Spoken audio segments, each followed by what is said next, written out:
나는 아내 박지은에게 직접 물었다. 지은아, 바람 피우는 거야? 더 이상 긴 밤의 침묵을 견딜 수가 없어서 나는 그렇게 물었다. 뭐? 당연히 아니지. 그녀의 눈에는 아픔이 맺혀 있었다. 마치 내 불신이 그녀를 실제로 아프게 할 수나 있는 것처럼. 어떻게 그런 생각을 해, 준호야. 난 너를 사랑해. 그 말은 잠깐 내 마음을 가라앉혔다. 하지만 의심이라는 깊은 감정은 이미 내 가슴 어딘가에 오래전부터 자리 잡고 있었다.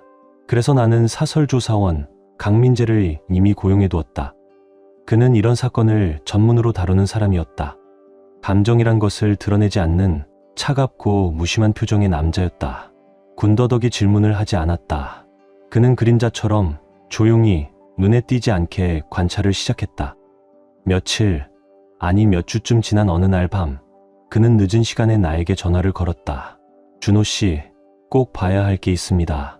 그의 목소리는 낮고 담담했다. 마치 일기예보를 얘기하듯. 내가 그들을 보고 있습니다. 무슨 일이 벌어지는지 직접 봐야 해요. 지시한 장소로 차를 몰았다. 청담동의 고급 주상복합 오피스텔, 부유한 사람들이 거주하는 곳이었다. 그중 한 호실, 최도연 본부장의 집이 그곳에 있었다는 사실을 알게 되었다. 정말 그 사람일까? 믿고 싶지 않았다. 강민재는 건물 뒤편 지하주차장에서 나를 기다리고 있었다. 그는 2층 쪽 창문을 가리켰고 나는 즉시 그곳이 최 본부장의 집임을 알아차렸다. 불빛은 희미했지만 안에서 움직이는 두 실루엣이 보였다. 조사원은 내게 쌍안경을 건네주었다. 내가 본 것은 피가 싸늘해지는 광경이었다. 박지은이었다. 그녀는 창가에 서 있었다. 등은 내 쪽을 향해 있었지만 나는 틀림없이 그녀의 모습임을 알아볼 수 있었다. 그녀는 속옷만 걸친 채였고 최도연 본부장은 그녀 옆에 서 있었다. 둘은 웃고 있었다. 서로의 가까움은 너무도 분명했다. 그러다 지은이 그 앞에 무릎을 꿇었다. 긴 곱슬머리가 얼굴 일부를 가리고 있었지만 나는 그녀의 머리가 규칙적으로 앞뒤로 움직이는 것을 또렷이 볼 수 있었다. 마치 어떤 사악한 춤을 추듯 완전히 그 행동에 몰입한 모습이었다. 최 본부장은 그녀 앞에 서 있었다. 그의 얼굴에는 평소의 모습과는 전혀 다른 절대적인 만족감이 드러나 있었다. 그의 손은 그녀의 머리를 쥐고 있었고 마치 꼭두각시를 조종하듯 그녀를 다루고 있었다. 나는 소리치고 싶었다. 분노가 허리케인처럼 내 안에서 치솟는 것을 느꼈다. 하지만 이 상황 속에서 나는 무력했다. 그저 관찰자일 뿐이었다. 내 세상이 내 눈앞에서 무너지는 것을 바라보는 아무 권한 없는 사람. 지은은 완전히 그 순간에 몰입해 보였다. 그녀가 들이쉬는 숨, 목구멍에서 흘러나오는 소리 하나하나가 내 심장을 찌르는 것 같았다. 꿈을 꾸는 것 같았다. 그녀의 움직임, 그녀의 신음소리. 내가 멈출 수 없는 추악한 결합이었다. 나는 그저 지켜볼 수밖에 없었고 악몽 속에 빠져 허우적댈 뿐이었다. 최 본부장이 그녀에게 몸을 기댔다. 목소리는 낮았지만 나는 또렷이 들을 수 있었다. 내가 널 얼마나 사랑하는지 알지. 넌 내 거야. 그는 천천히 지은에게 다가가 머리카락을 더 세게 잡아당기며 그녀의 머리를 더욱 가까이 눌렀다. 그것은 단순한 배신 행위가 아니었다. 분명한 굴욕이었고 의도적인 권력 과시였다. 그 순간 모든 의지가 내게서 빼앗겨버리는 기분이었다. 끝나지 않을 것만 같았다. 강민재는 차갑게 말했다. 사진 몇 장 찍었습니다. 그의 손에는 전문가용 카메라가 들려 있었다. 이런 일에 익숙한 사람이었고 얼굴에는 동정심 한 방울도 없었다. 나는 그의 카메라를 바라보았다. 속에서 둔탁한 분노가 서서히 치밀어 오르는 것을 느끼며 사진은 선명했다. 박지은과 최도연이 서로를 껴안고 입맞춤하는 모습. 내 안에는 행복해 보였다. 긴장이 풀린 듯 여유로운 표정. 나와 함께 있을 때는 오래도록 보여주지 않았던 얼굴이었다. 나는 창문에서 눈을 뗄 수가 없었다. 민재는 계속 셔터를 눌렀다. 그들의 만남의 모든 순간을 담아내며 그들은 감시받고 있다는 걸 전혀 눈치채지 못한 채 비밀스러운 은신처 안에서 안심하고 있었다. 이제 됐습니다. 나는 낮게 중얼거리듯 말했다. 더 이상의 사진은 나를 더 깊이 찌를 수 없다는 걸 깨달았기 때문이다. 민재는 고개를 끄덕이며 카메라를 숨겼다. 우리는 말없이 서 있었다. 창문에 불빛이 꺼지는 것을 지켜보며 나는 무너져 내린 기분이었다. 그러나 동시에 이제는 내가 행동해야 한다는 생각이 머릿속에 자리 잡기 시작했다. 잠시 뒤 나는 차 안에 앉아 있었다. 박지은과 저녁 약속을 잡아둔 청담동의 한정식집 앞이었다. 결혼기념일. 젠장. 그때 민재에게서 메시지가 왔다. 지은 씨가 방금 최 본부장 집을 나섰습니다. 새 파란 드레스를 입었네요. 나는 본 적 없는 옷이었다. 조용히 담배에 불을 붙였다. 이 저녁이 모든 것을 바꿀 거라는 사실을 실감하면서 지은이 식당으로 들어오는 순간 나는 얼어붙었다. 그녀는 완벽해 보였다. 드레스는 그녀의 몸매를 완벽히 살려주었다. 파란색은 한때 나를 미치게 했던 그녀의 눈동자를 더 밝게 빛나게 만들었다. 그녀의 얼굴에는 은은한 미소가 걸려 있었다. 늘 타인을 매혹시키곤 하던 그 미소. 우리는 결혼한 지 5년이었다. 그동안 나는 그 미소를 수도 없이 보아왔다. 하지만 지금 그것은 낯설고 기괴하게 느껴졌다. 오늘은 우리의 결혼기념일이었다. 함께한 5년, 사랑과 배려로 가득 찼다고 믿었던 5년. 그러나 이제 나는 알았다. 그 모든 것이 환상에 불과했다는 것을. 그 미소는 나를 위한 것이 아니었다. 배신을 감추는 가면이었을 뿐이다. 왔어. 좋은 저녁이네. 나는 평소처럼 그녀가 다가오자 자리에서 일어섰다. 정말 예쁘다. 고마워요, 준호 씨. 그녀는 아무렇지 않은 듯 내 어깨를 가볍게 스치며 말했다. 출장은 어땠어요? 무슨 일 있었어? 그녀가 자리에 앉으며 물었다. 그냥 그랬지. 나는 최대한 무표정하게 대답했다. 이 자리를 일부러 예약해둔 이유가 있었다. 이날만큼은 다른 방식으로 보내고 싶었다. 모든 걸 알고 있었지만 그녀는 아직 알지 못했다. 우리는 주문을 마쳤다. 그리고 잠시 아무 말도 하지 않았다. 그 침묵은 귀가 먹먹해질 정도로 무거웠다. 나는 그녀를 바라보았다. 그녀는 도대체 언제부터 나를 속여온 걸까? 지난 몇 달 동안 그 사람을 만나고 돌아와 같은 얼굴로 내 앞에 앉아 있었던 순간이 얼마나 많았을까? 어떻게 내 눈을 똑바로 바라보며 사랑한다고 말할 수 있었을까? 기념일이잖아. 우리 좋아하던 후식을 주문했어. 나는 마침내 침묵을 깨며 말했다. 지은은 잠시 굳어졌다. 그녀의 시선이 잠시 내 얼굴을 훑은 듯했지만 곧 마음을 다잡고 다시 미소를 지었다. 결혼기념일이네. 당연하지. 조금은 굳은 목소리였지만 자연스럽게 보이려 애쓰는 듯했다. 시간 참 빠르다. 벌써 5년이라니. 우리가 이 식당에서 기념일을 맞을 거라고 누가 생각했겠어. 첫 해 기념일 기억하지? 나는 고개를 끄덕였다. 그때는 전혀 떠올리고 싶지 않았지만 그 시절의 그녀는 내게 세상에서 가장 헌신적인 여인처럼 보였다. 우리는 춤을 추고 웃고 미래를 이야기했었다. 그땐 아무것도 몰랐다. 오늘은 모든 게 달라져 있었다. 식당의 음악이 바뀌었다. 조금 더 서정적인 선율. 우리의 결혼식 때 흘러나왔던 익숙한 멜로디가 내 마음속으로 스며들었다. 지은은 곧바로 그것을 알아챘다. 우리 노래잖아. 그녀는 부드럽게 말하며 미소 지은 채 내 눈을 똑바로 바라보았다. 같이 춤출래? 나는 잠시 망설였다. 한편으로는 당장 일어나 도망쳐버리고 싶었다. 모든 걸 그녀에게 떠맡긴 채. 하지만 다른 한편으로는 오늘은 우리의 기념일이었다. 비록 마지막 밤일지라도 그녀의 청을 거절할 수는 없었다. 그래. 나는 자리에서 일어나 손을 내밀었다.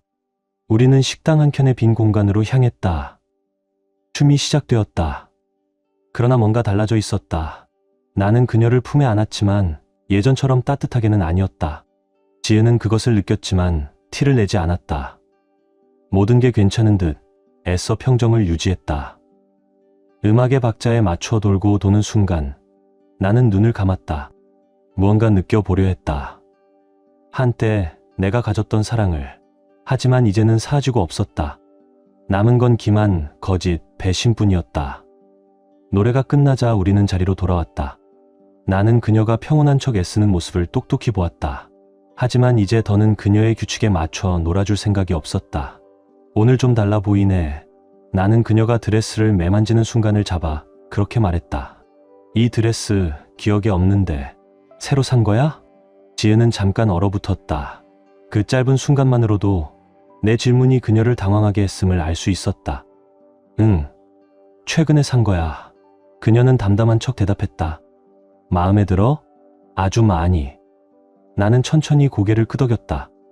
너한테 잘 어울려. 눈빛을 더 또렷하게 보여주네. 그녀는 다시 미소 지었지만 긴장은 감춰지지 않았다. 그녀 역시 뭔가를 눈치챘다. 나는 그것을 그녀의 눈에서 읽을 수 있었다. 잠시 후 종업원이 음식을 가져왔다. 그 순간 지은은 불안한 기색을 보이며 포크를 접시 위에서 허둥지둥 움직였다. 대화를 시작하려 했지만 말이 목구멍에서 막힌 듯 쉽게 나오지 않았다.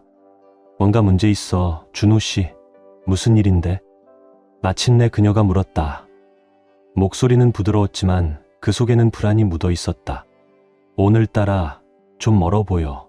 오늘은 우리 기념일이잖아. 근데 왜 그래? 나는 포크를 내려놓고 그녀의 눈을 정면으로 바라보았다. 그래, 지은아.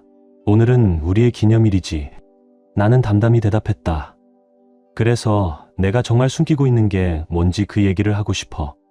내가 마지막 말을 꺼내자 그녀의 얼굴에 두려움 같은 것이 번뜩였다. 순간 상황이 자신이 예상한 대로 흘러가지 않는다는 것을 깨달은 듯했다. 그녀는 억지로 침착한 가면을 쓰려 했지만 포크를 쥔 손끝이 떨리고 있었다. 무슨 말을 하는 거야? 대체 뭘 말하는 건데? 그녀는 가능한 한 차분하게 말하려 애썼다. 난 이해가 안 돼. 하지만 나는 알고 있었다. 이 순간이 반드시 올 거라는 걸. 그리고 나는 이미 준비가 되어 있었다. 분노가 속에서 부글부글 끓어올랐지만 겉으로는 차갑고 거의 무심한 가면을 쓰고 있었다. 나는 천천히 가지고 온 서류 가방을 집어 탁자 위에 내려놓았다. 박지은은 초조한 눈빛으로 내 모든 동작을 지켜보았다. 그녀의 얼굴은 더 굳어졌다. 모르겠어? 나는 천천히 서류 가방을 열며 물었다. 그럼 내가 이해하도록 도와줄게. 나는 몇 장의 서류와 사진을 꺼내 조심스럽게 그녀 앞 탁자 위에 펼쳤다. 먼저 DNA 검사 결과였다. 결과는 명백했다. 우리 아들은 내 아들이 아니었다. 다른 남자, 최도연의 아이였다. 이 사실은 나는 오래전부터 알고 있었다. 하지만 이제는 이 사실을 명백히 해야 할 때였다. 박지은은 그 서류들을 공포에 질린 눈으로 응시했다.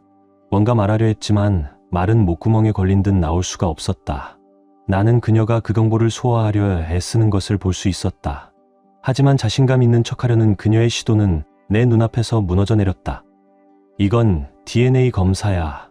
나는 문서를 가리키며 말했다. 그게 무슨 뜻인지 알지? 그건 내 아들이 아니야. 걔는 도연 씨의 아이야. 넌 처음부터 알고 있었잖아, 준호야. 그녀는 떨리는 목소리로 말을 꺼냈다. 아니야, 그럴 리가 없어. 오해 같은 건 아니겠지? 나는 분노가 치밀어 오르며 말 참견하듯 끼어들었다. 더 보자. 나는 조사원이 찍은 사진들이 든 폴더를 열었다. 그 안에는 박지은과 최도연이 가장 은밀한 순간들에 포착된 사진들이 있었다. 껴안음, 키스, 스킨십. 모두 그녀가 출장이나 야근이라는 구실로 그 아파트에 갔던 곳에서 일어난 일이었다. 박지은은 마치 눈을 믿을 수 없다는 듯 머리를 감쌌다. 간단해. 내가 생각하는 그게 아니야.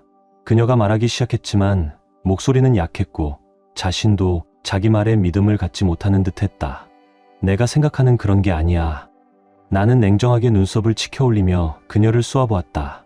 16개월 동안 바람을 피우고 이제 와서 다른 얘기로 나를 설득할 수 있다고 생각해. 나는 사진 한 장을 집어 그녀 쪽으로 밀어놓았다. 그건 침대 위에 누워 서로 껴안고 분명히 밤을 함께 보낸 뒤의 모습이 담긴 사진이었다. 이 사진은 불과 며칠 전 찍힌 것이었다. 박지은은 배신의 증거를 볼 수 없어 고개를 돌렸다. 다 합쳐 말하는 거야, 지은아. 나는 계속했다. 속에서 쓰살인 증오의 물결이 치밀어 올랐다.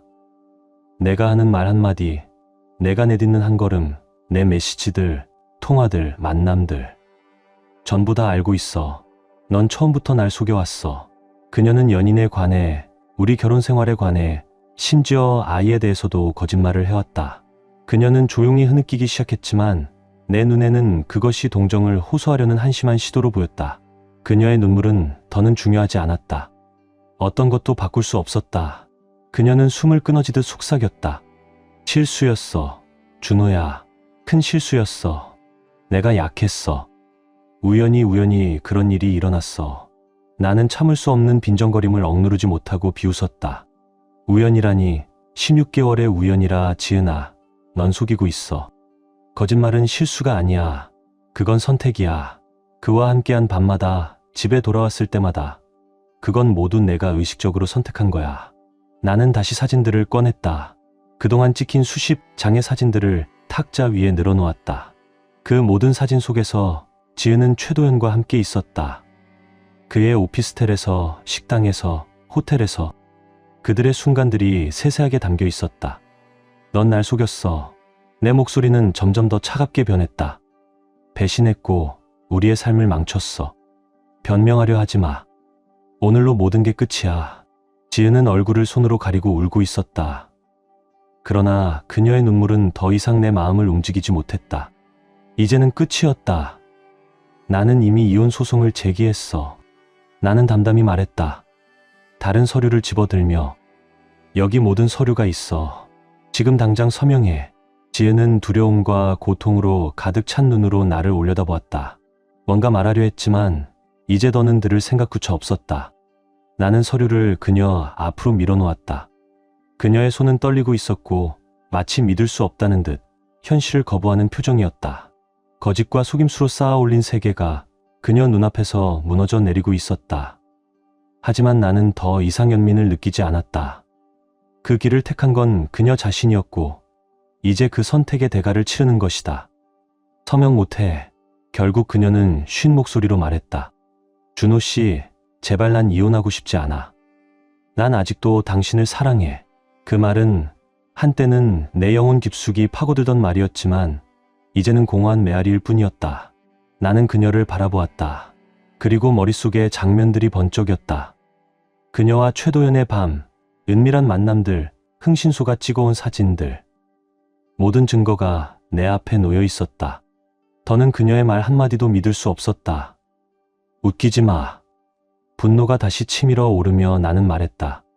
정말 날 사랑했다면 배신하지 않았겠지.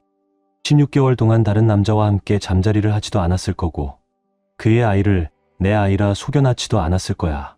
지은은 흐느끼며 얼굴을 가리려 했다. 나는 차갑게 바라보았다. 그 눈물은 이제 내게 아무 의미가 없었다. 그저 잃어버린 신뢰를 억지로 되찾으려는 한심한 몸부림일 뿐이었다. 준호 씨, 내가 잘못했어. 그녀가 다시 변명을 찾으려 했다. 잘못? 나는 차갑게 말을 끊었다. 넌 같은 남자와 1년 반을 속이며 살았어. 그걸 실수라고 부를 거야? 그건 실수가 아니야, 지은아. 내 선택이었어. 의도적으로 그 길을 택했어. 그러니 이제는 그 결과를 안고 살아야지. 나는 서류를 다시 집어 그녀 앞으로 밀었다. 서명해. 목소리를 높이지 않았지만 단호한 명령이 담겨 있었다. 우린 끝났어. 넌 우리 가정을 부숴버렸고 이제 돌이킬 건 없어. 그녀는 움직이지 못한 채 앉아 있었다. 얼굴은 눈물로 젖어 있었다. 그러나 나는 더 이상 시간을 주지 않았다. 나는 자리에서 일어나 식당 다른 쪽에 앉아 있던 두 사람에게 신호를 보냈다. 내 변호사와 법원 확인을 위해 동행한 증인이었다. 그들이 다가와 그녀에게 두꺼운 봉투를 내밀었다. 여기 서류입니다. 법무법인 대표가 말했다. 그는 지은에게 문서를 건네주었다. 이건 공식적인 이혼 통지예요. 지은은 봉투를 바라보았다. 마치 무슨 일이 일어나고 있는지 이해하지 못하는 듯 멍하니 서 있었다. 내 안에서 잠시 연민 비슷한 감정이 올라왔지만 곧바로 억눌렀다. 그녀 스스로를 궁지로 몰아넣은 것일 뿐이었다. 나는 다시 자리에 앉아 차갑게 그녀를 응시했다. 서명해. 나는 반복했다. 문서에 모든 게 적혀 있어. 결혼 전에 합의했던 대로 내가 혼인에 가져온 재산만큼만 분할받을 거야. 영수증까지 준비돼 있어. 내게 남는 건 돈과 내 물건뿐이야. 짐은 이미 내 어머니 댁으로 보내뒀다. 지은은 창백한 얼굴로 고개를 들었다.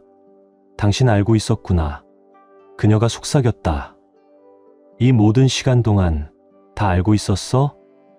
그래. 나는 짧게 대답했다. 다 알고 있었어. 내가 임신하기 전부터. 하지만 아이가 태어나기 전에는 아무것도 할 수 없었어. 법을 알잖아. 누구의 아이든 양육비는 나한테 돌아올 수밖에 없었으니까.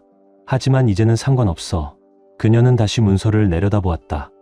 그리고 나는 그녀의 손가락이 또다시 떨리는 것을 보았다. 하지만 정말 이렇게 끝내고 싶은 거야? 이게 진심이야? 그녀가 거의 들리지 않을 정도의 목소리로 물었다. 우린 이미 끝났어, 지은아. 나는 차갑게 말했다. 넌 최도연과 함께였을 때 이미 이 결혼을 끝낸 거야.